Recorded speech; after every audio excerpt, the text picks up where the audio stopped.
আসসালামু আলাইকুম প্রিয় শিক্ষার্থীরা, আজকে আমরা এসএসসি রসায়নের পঞ্চম অধ্যায় কেমিক্যাল বন্ড অর্থাৎ রাসায়নিক বন্ধন এই অধ্যায়ে আমরা দেখব একটা গুরুত্বপূর্ণ টপিক কিভাবে সুপ্ত যোজনী বের করে। ঠিক আছে, ওকে।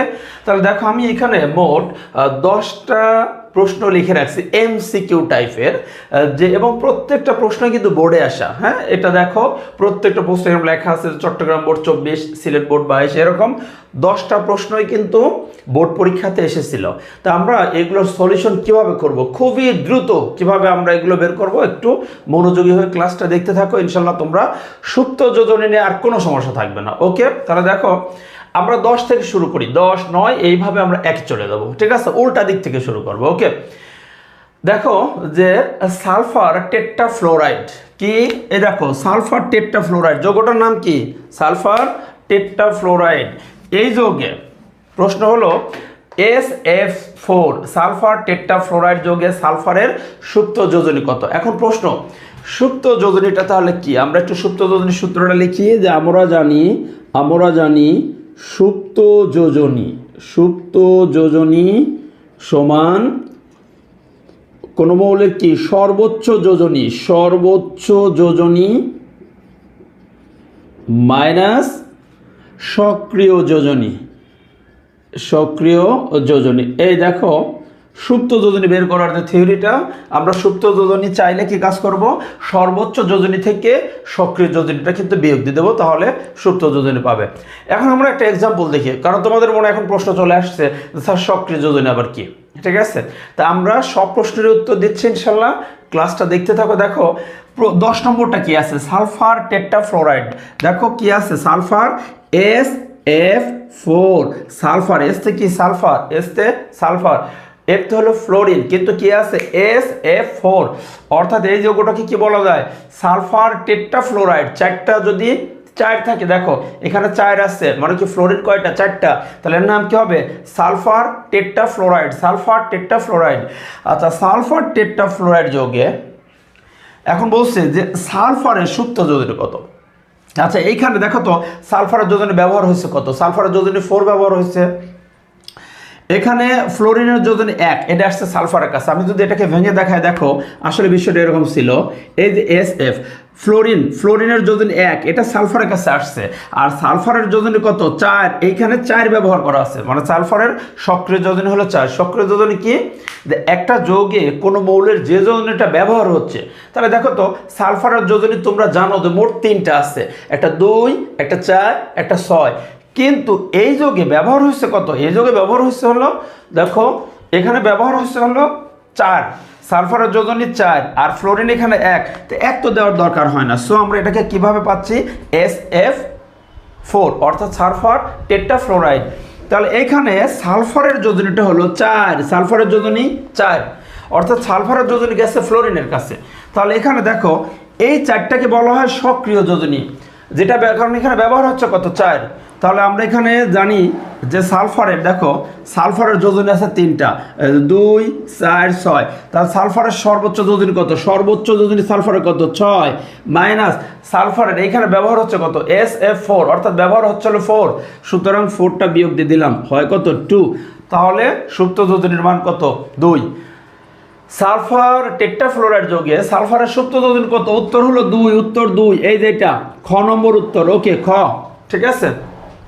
আচ্ছা, এবার আমরা 9 নম্বরে চলে যাই। দেখো 9 কি আছে, যে আচ্ছা N2O5, এখানে দেখো মৌল দুইটা কি কি আছে, নাইট্রোজেন এবং অক্সিজেন। আচ্ছা দেখো এই যৌগে নাইট্রোজেনের যোজনী কত, দেখো অক্সিজেনের যোজনী 2 আর নাইট্রোজেনের যোজনী কত 5, তাহলে নাইট্রোজেনের যোজনী 5, এটা গেছে অক্সিজেনের কাছে, নাইট্রোজেনের 5 গেছে কার কাছে, অক্সিজেনের কাছে।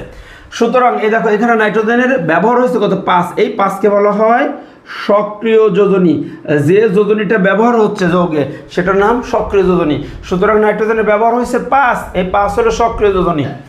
আচ্ছা, আমরা জানি নাইট্রোজেনের সর্বোচ্চ যোজনী হলো 5, কারণ নাইট্রোজেন যোজনী 2টা, 3 এবং 5, তাহলে সর্বোচ্চ যোজনীও 5, আবার এইখানে ব্যবহারও হচ্ছে এই যে 5, তাহলে অর্থাৎ সক্রিয় যোজনী হলো 5, সুতরাং রেজাল্টটা সুপ্ত যোজনী 0। তাহলে এটার ক নম্বর উত্তর, ক। ঠিক আছে, ওকে। এবার 8 নম্বরটা দেখো, 8 দেখো কিউ প্লাস ক্লোরাইড যেটা আছে CuCl কিউ প্লাস ক্লোরাইড, এইখানে দেখো তো কপারের যোজনী আসছে হলো দুইটা, তোমরা জানো কপারের যোজনী দুইটা, একটা কি এই যে কপারের যোজনী, একটা হলো 1 আর একটা হলো 2, কপারের যোজনী 1 আর 2, কপারের যোজনী 1 আর 2। আচ্ছা দেখো এখানে ব্যবহার হয়েছে কত, ক্লোরিনের 1 আসছে কপারের কাছে আর কপারের 1 গেছে ক্লোরিনের কাছে, তাহলে 1 দেওয়ার দরকার হয় না, সুতরাং এইখানে কিন্তু কপারের যোজনী আসলে 1, ঠিক আছে।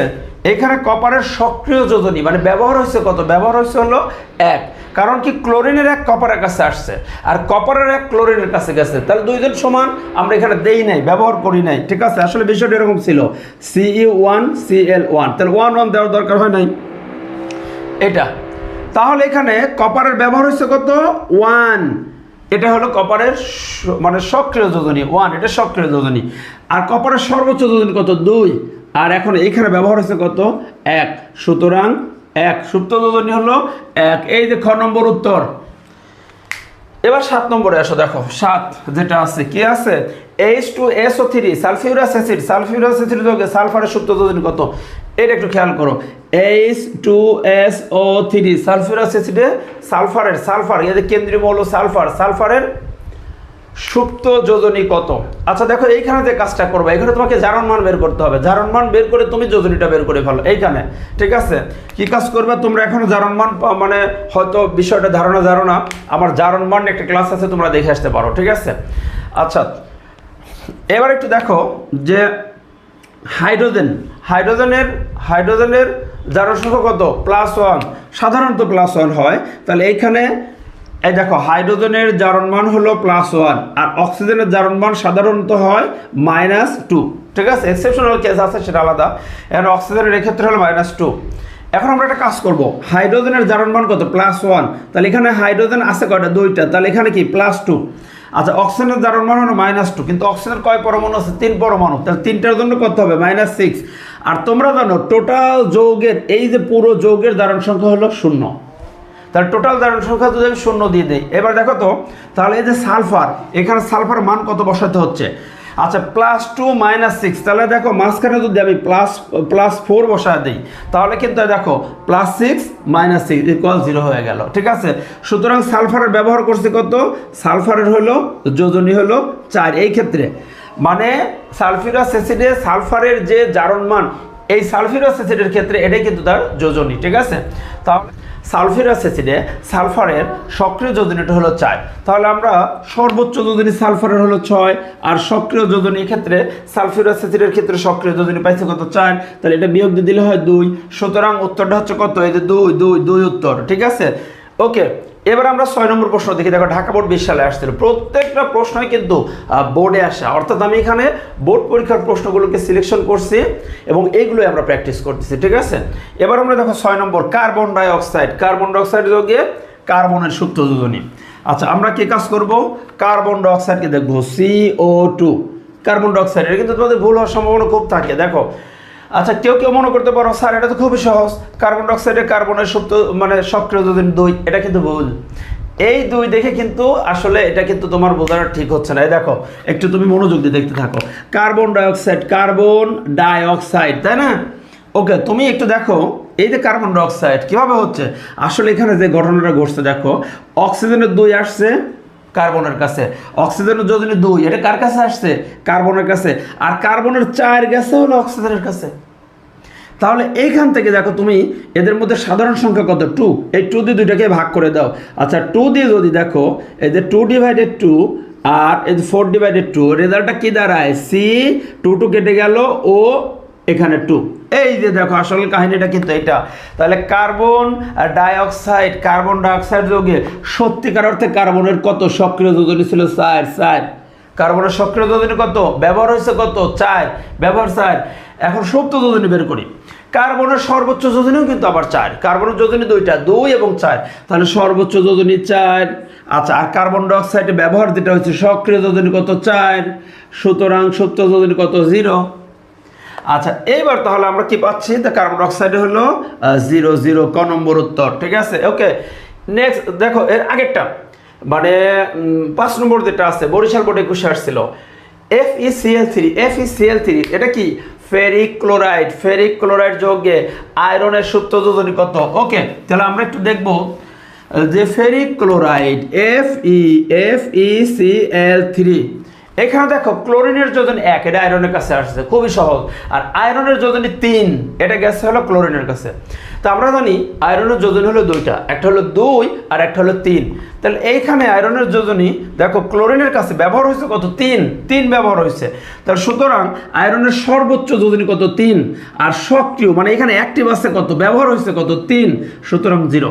তাহলে সুপ্ত যোজনী কত? সুপ্ত যোজনী কত? 0 0। এই যে ঘ নম্বর উত্তর পেয়ে গেছে। ওকে, আগেরটা কার্বন মনোঅক্সাইড দেখো, এটা আসছিল ঢাকা বোর্ড 21 সালে, CO কার্বন মনোঅক্সাইড।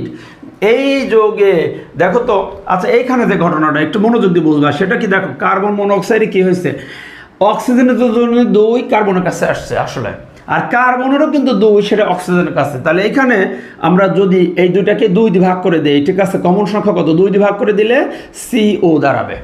ওকে, তাহলে দেখো আসলে এইখানে CO, তোমরা যেটাকে চোখে দেখো CO, এইখানে কার্বনের যোজনীটা আসলে কত ব্যবহার হয়েছে? কার্বনের যোজনী ব্যবহার হয়েছে হলো 2 এই অক্সিজেনের কাছে 2, সুতরাং এই দুইটাই হলো সক্রিয় যোজনী। কার্বন মনোঅক্সাইডের ক্ষেত্রে কার্বনের সক্রিয় যোজনী হলো 2, তাহলে কার্বনের সর্বোচ্চ যোজনী কত? 4, সক্রিয় কত? এখানে 2, সুতরাং বিয়োগ দিলে হয় 2। কার্বন মনোঅক্সাইডে কার্বনের সুপ্ত যোজনী কত? 2, এটা অ্যান্সার। আচ্ছা, এরপরে সালফার ট্রাইঅক্সাইডে sulphur trioxide SO3, sulphur trioxide, এই যৌগে সালফারের সুপ্ত যোজনী কত? আচ্ছা, এখানে দেখো যে সালফারের যোজনী, এখানে দেখো যেহেতু অক্সিজেন আছে, মূল কাহিনীটা কি হয়েছে একটু মনোযোগ দিয়ে বুঝবা। সালফার ট্রাইঅক্সাইড, তাই না, অর্থাৎ অক্সিজেনের যোজনী 2 এইখানে আসছে। আর সালফারের কিন্তু দেখো আমাকে বানাইতে হবে যেহেতু ট্রাইঅক্সাইড, মানে ওর কাছে 3 থাকা লাগবে, তাহলে এখানে অবশ্যই 6 গেছে। দেখো তো যেহেতু ও এর কাছে আমার 3, অর্থাৎ কি, তাহলে সালফারের যোজনী এইখানে কত? 6, আর অক্সিজেনের যোজনী 2। কারণ কি, এটাকে দেখো এখন এদের মধ্যে সাধারণ সংখ্যা কত? 2 কমন। এখন অর্থাৎ 2 দিয়ে যদি ভাগ করে দাও, তাহলে কি আসে? SO3। এই দেখো 2কে 2 দিয়ে ভাগ দিলে 1 হয়ে যায়, 6কে 2 দিয়ে ভাগ দিলে 3 হয়ে যায়। তাহলে SO3 সালফার ট্রাইঅক্সাইড গঠন করতে আসলে সত্যিকারে সালফারের যোজনী কত ছিল? 6। তাহলে এই 6 কিন্তু সক্রিয়, অ্যাক্টিভ, তাহলে সক্রিয় যোজনী হলো 6, আবার সর্বোচ্চ যোজনীও সালফারের 6, তাহলে 6 থেকে 6 বিয়োগ দিলে 0, সুতরাং সালফার ট্রাইঅক্সাইডে হলো কত? 0 0 0। ওকে, H2S এটা দাসী, hydrogen sulphide H2S hydrogen sulphide কোন সালে আসছে? এটা বোর্ডে দেখো, Sylhet board 22, Comilla board 21, Chattogram board 20, এটা দেখো কয়েকবার আসছে। কিন্তু এইখানে দেখো, এইখানে সালফারের যোজনী দেখো, হাইড্রোজেন যোজনী 1, এটা সালফারের কাছে গেছে, আর সালফারের হলো 2, সালফারের 2, এটা হাইড্রোজেনের কাছে, খুবই সহজ এটা, সালফারের 2। তাহলে এখানে সালফারের ব্যবহার হয়েছে কত? 2, তাহলে সালফারের যোজনী সর্বোচ্চ 6, কিন্তু ব্যবহার হয়েছে কত? 2, অর্থাৎ সক্রিয় আছে 2, তাহলে সুপ্ত কত? 4। ওকে, তাহলে এখানে উত্তর হচ্ছে খ, 4। এইবার আর একটা প্রশ্ন আছে এইবার, তাহলে শেষ। এখন দেখো প্রথম যেটা আছে, চট্টগ্রাম বোর্ড 24 সালে আসছে, সিলেট বোর্ড 21 সালে আসছে। প্রশ্নটা কি ছিল? সালফার ডাইঅক্সাইড যৌগে সালফারের সুপ্ত যোজনী কত? এবার কিন্তু সালফার ডাইঅক্সাইড SO2 আমাকে এটা তৈরি করতে হবে। তাহলে এখান থেকে দেখো তো আমরা কি কাজ করতে পারি। আসলে দেখো অক্সিজেনের যোজনী সত্যিকার অর্থে কত? অক্সিজেন যোজনী ছিল 2, সেই 2 সালফারের কাছে, আর সালফারের 4 কিন্তু গেছে অক্সিজেনের কাছে। সালফারে যখন 4 গেছে, ঠিক আছে, দেখো তাহলে তো আমি O2 বানাইতে পারবো, না হলে তো O2 সম্ভব না। তাহলে O2 বানাইতে হলে সালফারের 4 দিতে হবে, কারণ অক্সিজেন 2 ধাতুই পাশে আসছে। এখন দেখো 2টিকে 2 দিয়ে ভাগ করে দাও, 2 দিয়ে ভাগ করে দিলে SO2, অর্থাৎ SO2 এই যৌগটা দেখতে মনে হচ্ছে যে সালফারের যোজনী 2, কিন্তু সত্যিকার অর্থে সালফারের সক্রিয় যোজনী কিন্তু 4। তাহলে এই 4টাকে বলা হয় সক্রিয় যোজনী। তাহলে সালফারের সর্বোচ্চ যোজনী কত? 6, আর এইখানে ব্যবহার হয়েছে কত? ব্যবহার হয়েছে 4, সুতরাং সুপ্ত আছে কত? 2। তাহলে উত্তর হবে খ নম্বর 2। আমার মনে হয় যে এই ক্লাসটা তোমরা যারা দেখলে, আমার মনে হয় এখন আর সুপ্ত যোজনীর সমস্যা আছে। ঠিক আছে, আজকে এখানে সমাপ্ত করছি। তোমাদের শুভকামনায়। আসসালামু আলাইকুম ওয়া রাহমাতুল্লাহি ওয়া বারাকাতুহু।